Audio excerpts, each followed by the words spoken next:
മൂന്നാറിൽ വീണ്ടും ജനവാസ മേഖലയിൽ കാട്ടുകൊമ്പൻ പടയപ്പയെത്തി. മൂന്നാർ നല്ലതണ്ണി മേഖലയിലാണ് പടയപ്പയുള്ളത്.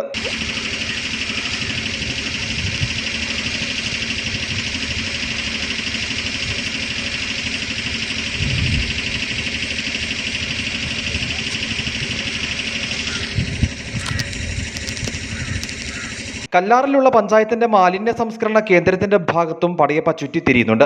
നാളുകൾക്ക് മുമ്പും കാട്ടാന മാലിന്യ സംസ്കരണ കേന്ദ്രത്തിന്റെ ഭാഗത്തെത്തിയിരുന്നു.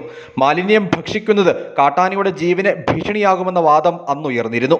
പിന്നീട് പടയപ്പ ഇവിടെ നിന്നും പിൻവാങ്ങിയിരുന്നു. ഇതിനുശേഷമാണ് ഇപ്പോൾ വീണ്ടും ഈ ഭാഗത്ത് പടയപ്പയുടെ സാന്നിധ്യമുണ്ടായിട്ടുള്ളത്.